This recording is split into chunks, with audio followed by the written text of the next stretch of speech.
पिछले 2-3 दिन से मुख्यमंत्री महोदय हिसार जिले में अपना जनसंवाद कार्यक्रम चलाए हुए हैं। जनसंवाद तो भारतीय जनता पार्टी के लिए है, जो हरियाणा प्रदेश की जनता है उसके लिए तो जनसंवाद कार्यक्रम बन गया है। मुख्यमंत्री लोगों के स्वाद लिंदे घूमने लग रहे हैं, तो ये संवाद नहीं है, ये स्वाद लो प्रोग्राम है।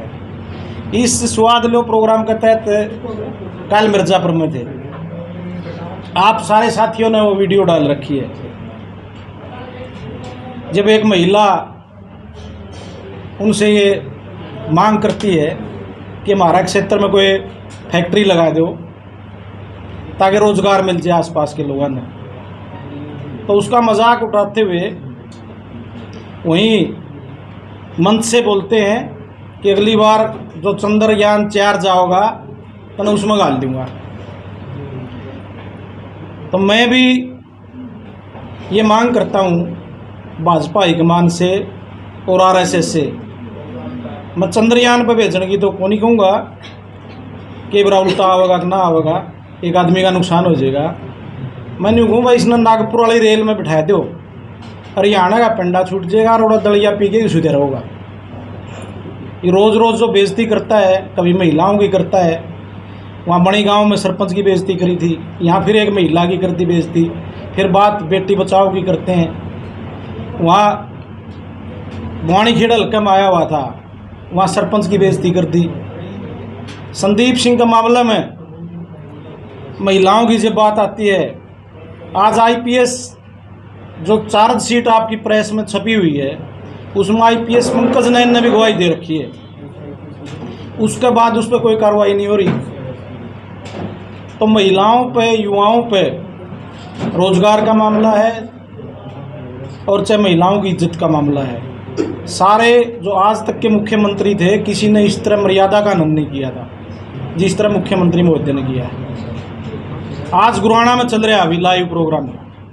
गुरुआना में जो माइक था, जब किसी उसका वहाँ के ग्रामीण ने अपनी बात कहनी चाहिए खर्ची पर्ची के मामले में, रोजगार के मामले में, जब उसने ये कहना शुरू किया कि पैसे तो एचपीएससी में भी, एचएसएससी में भी लगातार पैसे से काम होने लगे, तो उसका ज़बरदस्ती माइक खोसने का काम किया गया। फिर अपना चंडीगढ़ ही नहीं बैठे रहे, क्यों धक्के खानदान है, क्यों परेशान कर रखे हैं सारे अफसर, लोगों का काम करें थोड़ा बहुत, गल ले हंडा सारा टोल में किसी करना धरना है को नहीं, उड़े पड़े रहो जड़ा है, जड़ा जगह है इसकी बैठे रहने की, या फिर लोगों की बात सुने। लोकतंत्र में लोग सबसे बड़ी चीज़ होते हैं।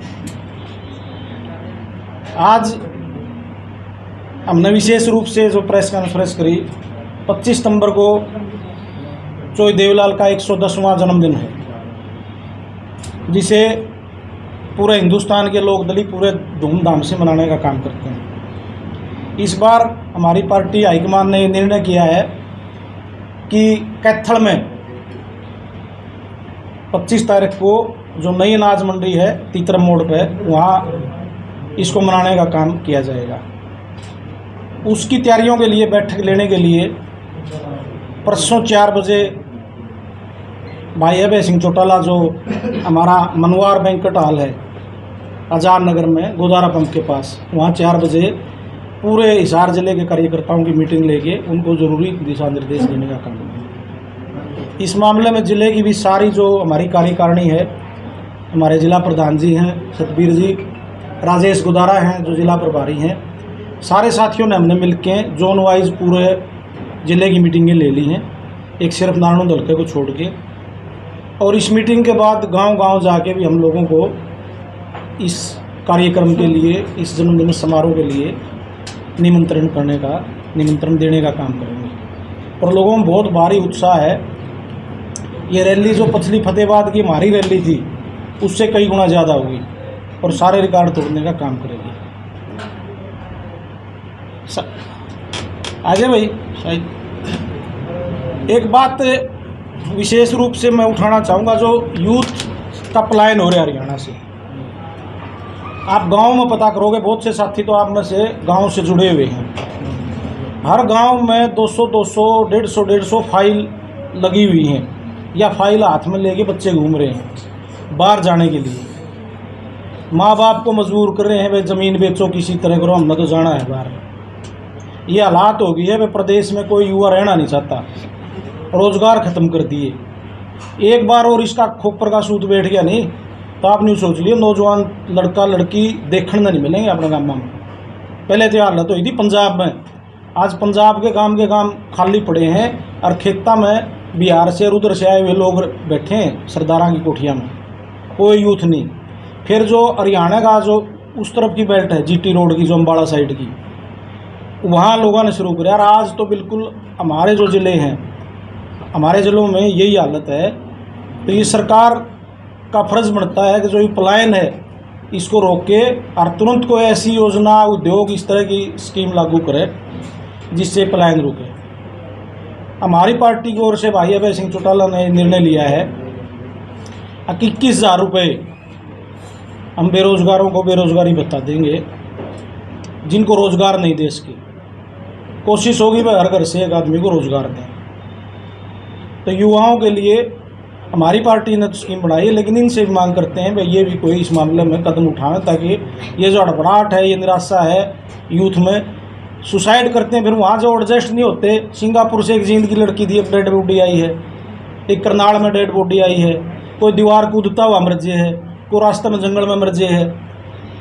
तो इस चीज़ को रोकना होगा। ना माँ बाप का दाह संस्कार पा पाते, ना घर की ब्याह शादी माण पाते वो लोग। एक तरह से ये मतलब मजबूरी में उठाया हुआ कदम है युवा लोगों का। यूनिवर्सिटीज़ है हमारी,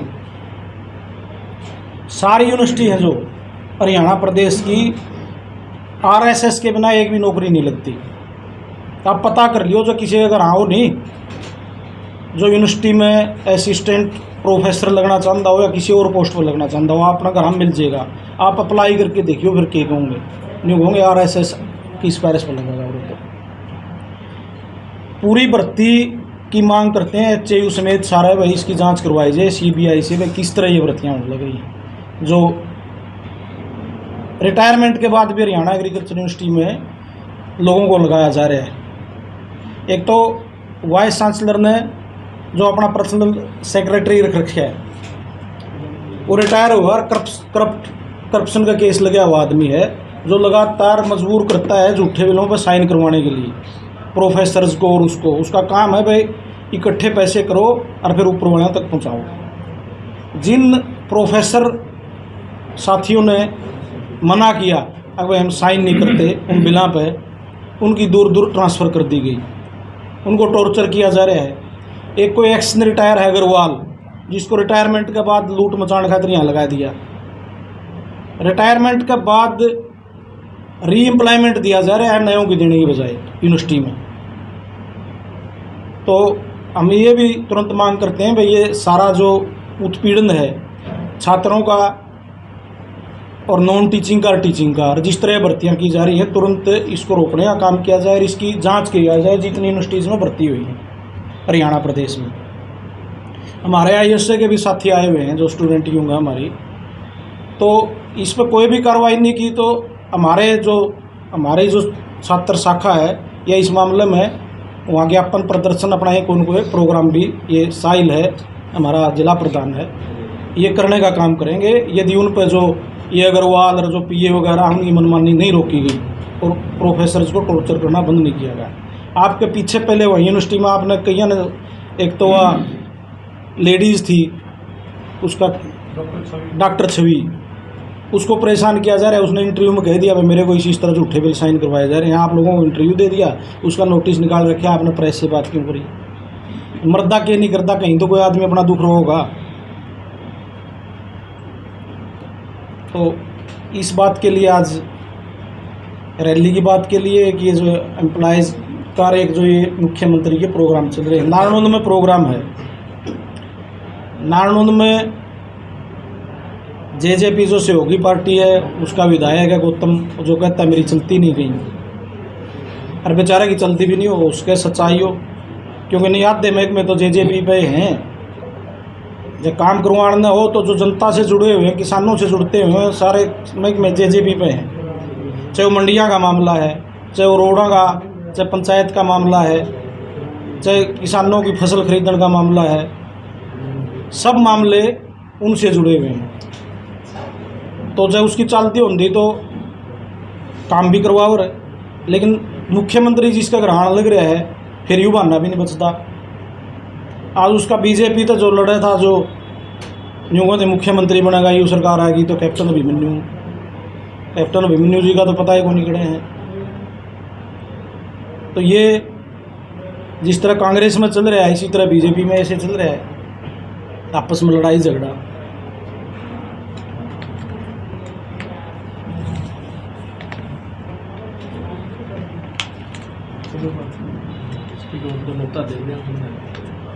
हाँ, न्योता भी है सारे साथियों के लिए, गाड़ियाँ प्रबंध कराएंगे रैली के लिए। कौन सी यूनिवर्सिटी की बात की है? ये हरियाणा एग्रीकल्चर यूनिवर्सिटी की। मुख्यमंत्री 1-2 प्रोफेसर आया हुआ अभी है, लेकिन वो लुक रहा है। तो 5-6 कार्रवाई कर दी वाइस चांसलर ने, आप लोगों के साथ बात करने खातिर अभी नोटिस निकाले हुए हैं। वे प्रेस से बात क्यों करी आपने? आए हुए तो हैं, वो ऑफ द रिकॉर्ड आपसे मिल भी लेंगे। उनकी बड़ी भारी समस्या है। मुख्यमंत्री का काम होता है लोगों से ये पूछना, भाई गांव में हॉस्पिटल है क्या, उसमें डॉक्टर और दवाई है? गांव में कितने का स्कूल है क्या, उसमें पूरे टीचर हैं? मुख्यमंत्री ये बात तो पूछता ही नहीं। मुख्यमंत्री तो 2 आदमियों से सेटिंग करके उन्हें पेंशन के कागज़ दे देगा। मुख्यमंत्री का ये काम होता है कि पेंशन बनाना। मुख्यमंत्री का तो और काम बहुत होता है। कहीं ये पूछता नहीं टेल पर पानी पूरा पहुँचता है ना पहुँचता है, भाई किसानों की फसल अच्छे दाम पर बिकती है ना बिकती है, कानून व्यवस्था आपके गांव में ठीक है, शहर में ठीक है ना है। कितने हिसार जिले में 8 जगह धरना चलता है जब से बीजेपी की सरकार है। हर तीसरे दिन तो कर्मचारी सफाई साथी धरने पर बैठते हैं, 6-6 महीने तनख्वाह नहीं मिलती, कूड़े के ढेर लग जाते हैं, सड़क टूटी फूटी पड़ी है सब। मुख्यमंत्री का काम है लोगों से जनहित की बात करना, उनके जनहित के काम करना। ये नहीं कितनी आबादी है, कितने पढ़े लिखे हो। जिस तरह गणेश विदा आ रहा है न्यू पूछा आ रहा है सबसे बड़ा छोटा कौन सा, उनके 100 रुपये ले लो भाई, ये तो न्यू पूछा है। आज किसका जन्मदिन है, ले ले 1 पैकेट। जो 70-70 साल के बूढ़े भटकते फिर हैं पेंशन के लिए, उनकी पेंशन बनवाओ सरकार। आए दिन पोर्टलों पर जसवीर की जगह जस तीर नाम हो जाए तो ले जा फसल वापिस भाई। यानी मुख्यमंत्री तो जैसे प्रधान जी कह रहे थे लोहान साहब, भाई स्वाद लेंदा फिर है, जनहित की तो कोई बात ही नहीं करते। एक काम और करने लग रहे हैं, जब भी मुख्यमंत्री का प्रोग्राम होता है, चाहे तो किसान संगठन से जुड़े लोग हैं, चाहे विपक्ष के लोग हैं, उनका घर आकर पुलिस बैठाते हैं, उनको हाउस अरेस्ट कर ले हैं या थाना में उठा के ले गए हैं। इन्होंने तो अंग्रेजों के राज से भी बुरा हाल कर रखा है। सवाल ये है कि आपने भी इनेलो में पिछले 6 महीने से लगातार यात्रा की, पूरे हरियाणा गांव-गांव में गए हो, लेकिन अभी भी एक सवाल खड़ा है लोगों के बीच में कि इनेलो को वोट देने का मतलब इनेलो बीजेपी के साथ तो नहीं चली जाए, क्योंकि इनेलो का जो इतिहास है वो कहीं ना बीजेपी के साथ जाती रही और कांग्रेस के साथ वो कभी नहीं गई। तो भविष्य में क्या रहेगा? क्या लोगों का विश्वास जीत पाओगे आप कि आप बीजेपी के साथ नहीं जाओगे? इतिहास बढ़ते रहते हैं, बिगड़ते रहते हैं, बदलते रहते हैं, और ये यात्रा भी एक नया इतिहास बनाने के लिए जारी की गई थी और इसमें पूर्ण रूप से हमें सफलता मिली है। इस बात के लिए मैं पूरे हरियाणा प्रदेश के और विशेषकर हिसार जिले के कार्यकर्ताओं को बधाई देना चाहता हूं, जिन्होंने इतने उत्साह के साथ इसका सफल आयोजन करवाने का काम किया। जैसे कि नीतीश कुमार जो बिहार के मुख्यमंत्री, उन्होंने कहा कि पहले इसकी बात का जवाब दे दूं। इतिहास तो कभी शिवसेना का कांग्रेस का इकट्ठा था, कभी कम्युनिस्ट का और ममता का था, केरल में कभी कांग्रेस का कम्युनिस्ट का था, केजरीवाल का कांग्रेस का था। तो आप इतिहास में बात, जो निराश लोग हैं बढ़ती हुई लोकप्रियता से इंडियन नेशनल लोकदल की, अभय सिंह चौटाला की लोकप्रियता से जो घबराए हुए लोग हैं, सिर्फ गिने चुने लोग ये बात कह रहे हैं। आज जो लड़ाई अभय सिंह चौटाला विधानसभा के अंदर और बाहर इस सरकार के खिलाफ लड़ रहा है, वो लड़ाई कोई नहीं लड़ रहा। जिन्हें 31 MLA है नहीं, उन्होंने तो 2 बार तो राज्यसभा की सीट जितवा के दे दी। आप उनसे भी पूछो यह बात। अबे आप बीजेपी के साथ क्यों नहीं चले जाओगे? जैसा कि नीतीश कुमार जो बिहार के मुख्यमंत्री हैं, उन्होंने अभी ये कहा था कि अभी INLD और शिरोमणि अकाली दल को इंडिया गठबंधन में शामिल किया जाएगा। क्या इनेलो इस निमंत्रण को स्वीकार करेंगे, इंडिया गठबंधन में जाएगी, या किसी भी गठबंधन के साथ न रहकर अकेले ही चुनाव लड़ेंगे? वो तो सारी बातें भाई किस फार्मूला के तहत बात होंगी, जाना है जाना, चौटाला साहब बात करेंगे उनके साथ, जो ठीक लगेगा पार्टी प्रदेश के हित में वो करेंगे। वन नेशन वन इलेक्शन को आप किस तरीके से? वन नेशन वन इलेक्शन, ये तो जो असफलता है इनकी, उनसे आज चर्चा हो रही है तो वन इलेक्शन की हो रही है। बस यही चाहते थे, और ये तो पॉसिबल नहीं भाई, रातों रात आप इस तरह कर दोगे। जिन असेंबलियाँ के 3-3 4-4 साल शेष हैं, उनको आप किस तरह कराओगे? इसमें कर्नाटक में अभी चुनाव हुए हैं, जिनके 3 साल हो गए, आप 6 महीने से ज़्यादा राष्ट्रपति शासन नहीं लगा सकते, फिर उनके 2 साल क्या राष्ट्रपति शासन में निकालोगे अगले? या अब स्टेट गवर्नमेंट की मर्जी के बिना डिसॉल्व कर दोगे जिनके आगे होने हैं? ये तो एक चौंचला है। आम आदमी को अच्छा भी लगता है, सही नीयत से कराया जाए तो आदमी सोचे भाई खर्चा बचेगा देश का, लेकिन अब नीयत सही नहीं है जो इस टाइम ये छिड़ा गया है। उमेद सिंह लोहान हिसार लोकसभा से चुनाव लड़ेंगे या बरवाड़ा या नारनौल? ये पार्टी तय करती है, मैं कोई आज़ाद आदमी नहीं हूँ। आपका मूड क्या है? आपका मूड क्या है, लोकसभा या विधानसभा? मूड पार्टी के हित की बात जो होती है वही पार्टी हाईकमान करता है, और वही सब लोग मानते हैं। उमेश जी, क्या कोई अभी 6 महीने की आपकी यात्रा है और विधानसभा में मजबूती से कुछ मुद्दों भी, जैसे परिवार पहचान पत्र के खिलाफ आप बोल रहे हो, HKRM का एक जो है रोजगार कौशल निगम, उसके खिलाफ बोल रहे हो कि बीजेपी गलत नीतियां लेके आई है, क्या कोई आपने कार्यक्रम बनाया है या पेश किया कि हम अगर सरकार में आती, इनेलो सरकार में आती है तो इन सब को रद्द करेंगे? कोई ऐसी कोई बातचीत? इसके लिए जो IAS HCS रिटायर्ड और कर्मचारी अधिकारी हैं भाई साहब ने एक कमेटी बना रखी है, उन्होंने बार बार प्रेस कॉन्फ्रेंस में कहा भी है। लोग तो इस बात का भी सवाल उठाते हैं, अब 21,000 बेरोजगारी भत्ता कहाँ से आएगा, पेंशन कहाँ से आएगी? इस हरियाणा में इतनी संभावनाएं हैं और इतना लूट मचा रखी है यहाँ, जो सेंटर में इकट्ठे करके पैसे देने लग रहे हैं। आप अंदर जाके ऑफ द रिकॉर्ड देने वालों से बात करोगे पता चल जाएगा। वही पैसा जब लोगों में बढ़ जाए तो सारी चीज़ें जो जनता तक पहुंचनी चाहिए, जो पैसा हमारा जा रहा है, बाहर जा रहा है लूट का, ये रख रहे हैं और बाकी ऊपर भेजने लग रहे हैं। आप GST टैक्स कलेक्शन और जो इन्होंने टेंडरों में आपने देखा होगा भाई, कोई 10 करोड़ का है उसको 10 करोड़ का रख कर फिर उसमें तो 20% ऊपर दूसरे को टेंडर नहीं डालने जाते। जो 10 करोड़ का काम 7 करोड़ में होता था, ये सारा जनता का तो लूटने लग रहे हैं। इस लूट को जो सरकार आना भय सिंह चौटाला बंद कर देगा तो इतना बजट है हरियाणा में, तो उसमें सारे काम हो जाएंगे। और पोर्टल की तो कह रखे है, कोई पोर्टल रखा ही नहीं है। हम सारा दिन पागल हो गए लोग इन पोर्टलों के चक्कर में। इनका तो लोगों ने बेवकूफ़ बनाना, लोगों को लड़ाना। अभी देखा नहीं उड़ा विधानसभा में भाई, आप OBC की भी ये भी बना दो, इनको भी लड़ाओ, SC की भी ये भी बना दो, इनको भी लड़ाओ। ऊपर रोहिणी आयोग बना दिया एक, उसमें इसको यादव को, गुज्जर को और इनको निकालने लग रहे हैं, जो और जाति हैं उनको लेने लग रहे हैं। ये खेल सारा लड़ान का है। मेवात में करा दिया मुसलमान हिंदू का पूरा, कोई ठीक बात करे, ठीक बात कहते ये तो जाट उठाने लग रहे हैं। आज 13 महीने किसानों ने वहाँ रह क्या लड़ाई लड़ी, उसको भी कह दिया जाट कराने लग रहे हैं। आज ज़मीन नहीं बचनी थी हिंदुस्तान में कहीं भी, जाट तो 2-3-4 स्टेटा में होंगे। या लड़ाई लड़ी सब ने, किसानों ने मिलके, लेकिन एक बाकी जाति इसमें से हो नहीं करें, जाट करने लग रहे हैं। और किसी भी चीज़ का आज आपके साथ अन्याय हो जाए और 4 आदमी आपका समर्थन में आज कहते कि जाट करने लग रहे हैं, तो जहाँ जाट नॉन जाट में फायदा है वो करेंगे। जहाँ BC को आप लड़ा के करना है वहाँ BC को लड़ाएंगे, जहाँ SC को लड़ाना है वहाँ SC को लड़ाएंगे। ये तो राष्ट्र की जो नींव रखी गई थी, जिन चीज़ों पे जो रखी गई थी, उस आधार को ही ख़त्म करना चाहते हैं। कोई इंडिया भारत, ये तड़का कोई भारत रख दिया तो फिर हिंदुस्तान रखेंगे। आखिर में देखें नरेंद्र मोदी देश का नाम नहीं रखते हैं। ये हालत है।